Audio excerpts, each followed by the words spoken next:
जय हिंद साथियों, मैं Raghuraj Singh SPDA director and coach. दोस्तों, आपका इस वीडियो में स्वागत करता हूं। आज का और अभी का हमारा टॉपिक है, जिस तरह से बच्चों के कमेंट और क्वारी बहुत ज्यादा आ रही थी, तो बच्चे खास तौर पर दर्द से लेकर ग्रसित हो रहे थे। दूसरा, उनका टाइम कम नहीं हो रहा है, उन चीजों को लेकर के। तो वही टॉपिक मैं आज आपके लिए लेकर के आया हूँ, और इसमें मैं कुछ एक ऐसी चीजें आपको बताऊंगा जिससे क्या है, आप जो है आसानी से अपने टाइम में चार चांद लगा सकते हैं और बिल्कुल बखूबी आपका टाइम कम होगा। इस तरीके के हिसाब से जो तरीका मैं इसमें बताऊंगा, उस तरीके से यदि आप चल गए तो ठीक है ना, क्लियर कट और स्पष्ट शब्दों में आपको बताया जाता है। और पहले वर्कआउट जो मैंने दिया हुआ है आपको, उस वर्कआउट के हिसाब से भी चल रहे हो, तब भी आपका टाइम कम होगा। अभी क्या है, ये हम जो है हमारे जो एटा का जो स्टेडियम है वहां पर आए हुए हैं। तो यहाँ पर बच्चों की टाइम भी लगाई थी, अपने ग्राउंड को छोड़ करके दूसरे ग्राउंड पर आके यहाँ पर क्या है टाइम भी लगाया, और मैं सोचा एक वीडियो भी आपको यहाँ से दिया जाए। चलिए, सबसे पहला हमारा सर्वप्रथम पॉइंट ये है कि जो बच्चे खास तौर पर इस तरह से यानी जो दर्द को लेकर के बैठते हैं, वो सही तरीके से अपनी डाइट का इस्तेमाल नहीं करते। डाइट का इस्तेमाल जैसे मैंने बता रखा है कि डाइट आपको प्रॉपर लेनी है। डाइट में प्रॉपर आपके जैसे चना हो गया, बादाम हो गया, किशमिश हो गया और हरी मूंग हो गई, ये चीजें भिगाई हुई चीजें, जैसे यहाँ से ग्राउंड छूटते ही जब आप जाते हैं, जाने के बाद में ये पूरी डाइट्स को आपको खाना है। साथ में आप जो है दूध का जो इस्तेमाल कर रहे हैं, तो दूध भी इसके बाद में पी सकते हो, और उसके बाद में बना हुआ आप जो है खाना खा सकते हैं। फिर भी आपका पेट नहीं भर रहा है, और सिर्फ 3 ही बार आपको खाना खाने की कोशिश होनी चाहिए। सवेरे नाश्ते में ये ले लिया, नाश्ते में जो आपकी भिगाई हुई डाइट है वो ले ली, भिगाने के बाद में यानी भिगी हुई डाइट खा ली। उसके बाद में आपका फिर भी पेट नहीं भर रहा है, दूसरा कुछ भी खा लिया। उसके बाद में अगला चीज आपको 12 बजे के आसपास आपका खाना हो जाना चाहिए। 12 बजे जैसे ही आपका खाना होगा, फिर उसके बाद में शाम का वर्कआउट करना है। इसलिए 12 बजे के आसपास ही होना चाहिए, क्योंकि आपको 4 बजे के आसपास, 5 बजे के आसपास या 6 बजे के आसपास ग्राउंड जहां पर भी पहुंचते हो वहां पर जाके प्रैक्टिस करोगे, पेट खाली नहीं होगा सवेरे की तरह, तब तक आपको वर्कआउट में प्रॉब्लम होगी। आपके पेट में दर्द होगा, कहीं पर भी कुछ भी होगा, ठीक है ना। तो क्या है, इन चीजों को आपको क्या रखना है, मद्देनजर रखते हुए अपने आप को ध्यान रखना है, और अपना डाइट्स को बिल्कुल बीच में जैसे पशुओं की तरह मुंह नहीं मारते रहना है। कहीं पर भी ये भी खा लिया, वो भी खा लिया। बाहर की तली भुनी चीजें बंद, और हेल्दी फूड का इस्तेमाल बिल्कुल कभी भी, और जितना भी फल फ्रूट वगैरह इस्तेमाल कर सकते हो कर सकते हो, कोई प्रॉब्लम नहीं है। हरी साग सब्जियां खाओ, ज्यादा से ज्यादा खाओ, ठीक है ना। और उसके बाद में अंडे का भी इस्तेमाल कर सकते हो। जो शाकाहारी है उनके लिए तो मैं नहीं बोल रहा हूँ, लेकिन जो वैसे है वो अंडे का इस्तेमाल ज्यादा से ज्यादा करो। अंडा क्या है, हड्डियों को सही रखेगा। जब आपकी डाइट सही होगी तो आपके कहीं पर भी दर्द नहीं बनेगा, यहाँ पर भी नहीं बनेगा, यहाँ पर भी नहीं बनेगा। अगला एक लिंक में डिस्कशन में दे रहा हूं, जैसे आप जो ओमेगा फैटी का 1000 वो भी ले सकते हैं। वो क्या है, मल्टी विटामिन है। उससे जो है बहुत ज्यादा आपके शरीर के अंदर, अगर 3-4 दिन जब खा लोगे तो उसका असर आपको अलग दिखेगा। जो खास तौर पर बच्चे दर्द की शिकायत लेकर के बैठते हैं, वो कहीं दर्द हो रहा है, कहीं कुछ हो रहा है, इस तरह की चीज नहीं। वो क्या है, आपका जो खान पान है उस चीज में सुधार करेगा। जैसे खान पान जो आपका सही बॉडी में, जैसे जैसे जो हम गलत चीजें खा रहे हैं, या कुछ गलत हमारे साथ हमारी बॉडी सही तरह से जब नहीं कर पा रही है, तो उसके हिसाब से वो क्या है, उन चीजों को क्या है मैनेज करता है, बॉडी का बैलेंस बनाता है वो। तो इस वजह से वो उसका क्या करना है, आपको इस्तेमाल आपको करना है, ठीक है ना। वो मैं लिंक डिस्कशन में दे रहा हूँ, उसको जाकर के ले सकते हैं। और एक जो है अश्वगंधा का भी आप इस्तेमाल कर सकते हैं, अश्वगंधा पाउडर है, और जो मल्टीविटामिन है खाने के साथ आपको खानी है। दूसरा क्या है, एक जो है आपके लिए यानी जो आपकी स्टेमिना, जब आपकी खींचने की शक्ति, खींचने की ताकत एकदम से नहीं बढ़ती है, जब आप लास्ट में टाइम कम करने के लिए बोलते हैं ना, तो जब आपका वर्कआउट और जो भी वर्कआउट फॉलो कर रहे हैं उसके बाद में यदि आप जो जैसे शिलाजीत और ये मल्टीविटामिन, दो चीज मेरी फेवरेट है। खासतौर पर जो बच्चों पे प्रैक्टिकल किया हुआ है ग्राउंड के अंदर, यहाँ पर हर जगह, मतलब इसका बच्चों से पर्सनली बात की और मैंने खुद इस्तेमाल किया है पहले, ठीक है ना। तब ये चीजें आपको बताई जा रही हैं। तो इन चीजों को करोगे तो आपके अंदर खींचने की शक्ति, आपका 1-2 मिनट टाइम कुछ भी नहीं है, आराम से कम हो जाएगा जब आप बिल्कुल इन चीजों को इस्तेमाल करोगे तो। और बच्चे जो पहले से जो जिनको मैंने बताया हुआ है, उन्होंने भी फोन किया, बहुत ज्यादा इफेक्ट है इसका पड़ा है। आपको टाइम की शिकायत नहीं होगी। जिनका 26, 27, 28 मिनट टाइम है ना, उनका आसानी से कम हो जाएगा यदि आप ये ओमेगा 1000 फैटी एसिड इसका यदि आप इस्तेमाल करेंगे तो। और इसको खाने के साथ में एक टेबलेट खाने के बाद में भी खा सकते हैं, खाने से और दूसरा टेबलेट शाम के टाइम में, सही है ना। दो दो दो कैप्सूल टाइप का है, इसको एक सुबह एक शाम में, इस तरह से आपको इस्तेमाल करना है। और इसी तरह से जो शिलाजीत है, इसका आपको 1 चम्मच, क्या है ये लिक्विड है, इसके अंदर ये न समझे कि शिलाजीत ही है, उसके अंदर क्या है और भी कई चीजें, बहुत सारी चीजें हैं उसके अंदर, ठीक है ना। तो वो उसको क्या है 1 चम्मच क्या है आप जो है सुबह शाम में खा सकते हैं, ठीक है ना। पर क्या है खाने के बाद ही उसको भी खाना है, ठीक है ना।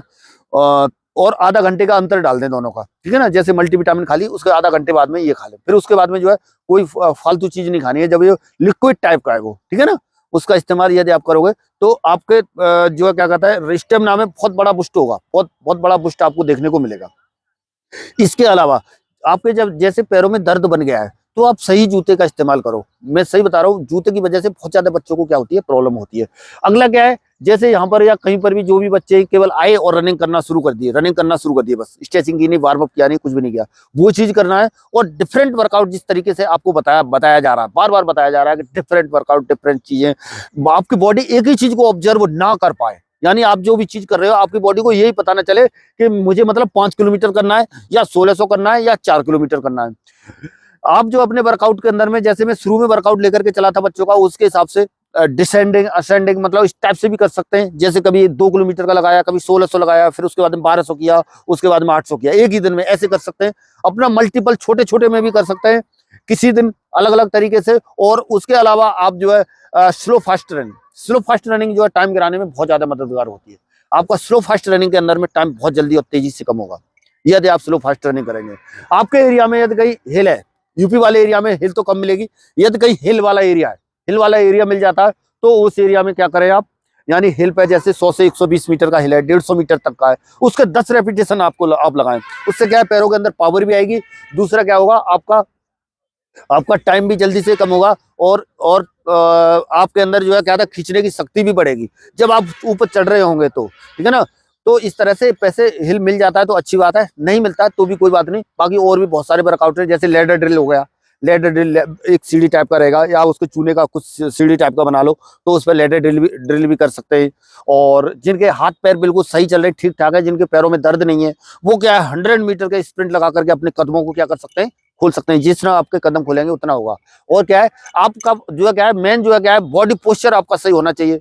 बॉडी पोस्चर ये नहीं है कि आप जो है क्या कहते हैं इधर को कम चल रहे हैं तो आप एकदम से खड़े दौड़ रहे हैं, या आपकी स्पीड ब्रेक हो रही है, स्पीड ब्रेक होगी, पैरों में दर्द बनेगा। ध्यान देना, यहाँ पर जैसे यहाँ पर ये पैर रखा और ये घुटना और इसके साथ टकरा रहा है तो यहाँ पर सीधा बॉडी वेट यहाँ पर पड़ेगा, तो आपका क्या होगा, स्पीड ब्रेक होते ही घुटने पर प्रेशर पड़ेगा, एंकल पर प्रेशर पड़ेगा, कहीं ना कहीं दर्द शुरू हो जाएगा, ठीक है ना।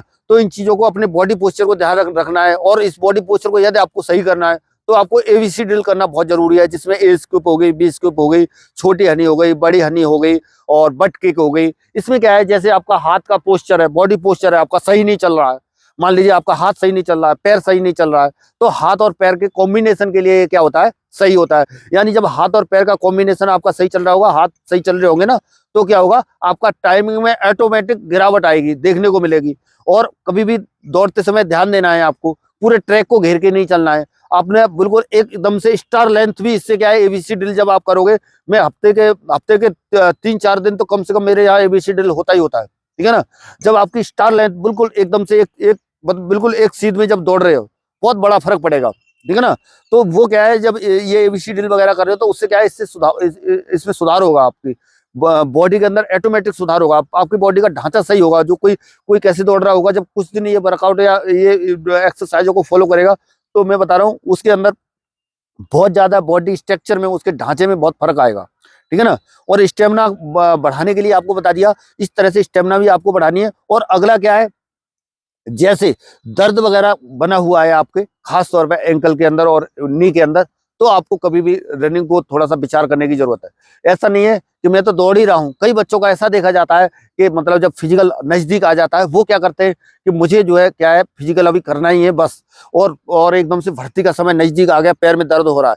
कई बच्चों को मैंने अपने ग्राउंड पे भी ऐसे बोला, सर ये तो होते ही रहेगा, ऐसा नहीं है। यहाँ वाला दर्द खतरनाक है। कई बच्चे प्लास्टर लेकर के बैठे हुए हैं अभी इस चक्कर में, जैसे क्या कहते हैं, कहीं किसी ने एक्सीडेंट कर लिया, कहीं कुछ कर लिया, तो जिसका एक्सीडेंट हो गया उसका तो अलग बात है। ऐसे बच्चे जो जिनका फिजिकल का समय नजदीक आ गया, कोई मोटरसाइकिल से एक्सीडेंट कर लिया, उन्होंने प्लास्टर कर लिया, उनके लिए बता रहा हूँ मैं। बाकी ऐसे बच्चे जो कि अपने 15-15 दिन, 20-20 दिन जिनको बैठे हुए हैं, वो उनका रनिंग में क्या इंप्रूव होगा। पहले एकदम से उतरे और सही चीजों को फॉलो नहीं किया, सही तरीके से नहीं चले, तो उनके रनिंग में जो है क्या है, अभी मुश्किल हो जाएगा बाद में। फिर क्या करेंगे, फिर वो जबरदस्ती करने की कोशिश करेंगे। और ऐसे कहते भी मैंने देखा, मुझे करना ही है बस। जब तक आपकी बॉडी साथ नहीं देगी, इजाजत नहीं देगी, तब तक मैं बता रहा हूँ आपसे ये चीजें क्या है, होने वाली मुश्किलें, और आपको दिक्कत परेशानी ज्यादातर आएगी ही आएगी। दूसरा क्या है, जैसे आप दौड़ते हो तो दौड़ते समय सबसे मेन और अहम रोल आपका हो जाता है कि रुकने वाली आदत, सही है ना। रुकने वाली आदत जो है, हैबिट जो है, आपको कभी भी नहीं डालनी है अपने अंदर। जब आप रुकने वाली हैबिट डाल लोगे या कहीं पर भी कुछ भी इस तरह का डाल लोगे, तो मैं बता रहा हूं आपके अंदर क्या होगा एकदम से। जब आपके अंदर ये हैबिट जब आपके अंदर शामिल हो जाएगी, तो फिर आपको प्रॉब्लम इस तरह की आएगी कि आप जो है रुकने के बाद दोबारा चल नहीं सकते। रुकने वाली हैबिट ज्यादातर बच्चों में ये देखी जाती है, तो इस वजह से आपको अपने अपने अंदर रुकने वाली हैबिट बिल्कुल भी नहीं डालनी है, ठीक है ना। और ये जब ट्रेनिंग जिस तरह से बता रहे हैं, ये स्ट्रेंथ ड्रिल हो गई, कॉन ड्रिल हो गई, या मान लीजिए क्या है, यानी कि स्टार्ट में और 5 मीटर शटल हो गए, ये चीजें करोगे तो आपकी थाई के अंदर की पावर बढ़ेगी, जिससे आप जो आसानी से दौड़ सकते हो और चल सकते हो। जिस तरह से और क्या होता है, आपको क्या क्या दिक्कत आती है, यानी आपकी सांस ज्यादा फूलती है। सांस ज्यादा फूलती है तो ज्यादातर बच्चों की धारणा ये रहती है कि मैं सांस मतलब कैसे लूं। सांस आपको ऐसा, इसका कोई ये नहीं है कि बेसिक मतलब बिल्कुल ऐसा ही हो। जब आप शॉर्ट रनिंग कर रहे हो, जब आप छोटी रनिंग कर रहे हो, यानी 100 200 300 400, तो उस टाइम पर सांस जो है क्या कहाँ से ले सकते हो आप जो है मुंह और नाक से दोनों से ले सकते हो, कोई प्रॉब्लम नहीं है। और फिर भी आप कोई भी रनिंग कर रहे हो, आपकी बॉडी के अंदर ऑक्सीजन की मात्रा पूरी नहीं हो रही है, तो मैं बता रहा हूँ आपको फिर भी दोनों दोनों जगह से लेनी चाहिए, मुंह से भी लेनी चाहिए, नाक से भी लेनी चाहिए। ये नहीं है कि जब आपके बॉडी के अंदर जब भरपूर मात्रा में सांस नहीं जाएगी तो आपकी बॉडी कैसे जजब कर पाएगी। जब आपकी बॉडी के हार्ट के अंदर पूरा यानी ऑक्सीजन नहीं पहुंचेगी तो आपका हार्ट कैसे काम करे। हार्ट हर जगह नहीं पंप करके हर जगह नहीं पहुंचा पाएगा। यहाँ तक जब देखा होगा कई बार जब दौड़ते हो तो थोड़ा सा हल्का सा क्या होता है, बॉडी क्या होती है आपकी जाम होने लगती है।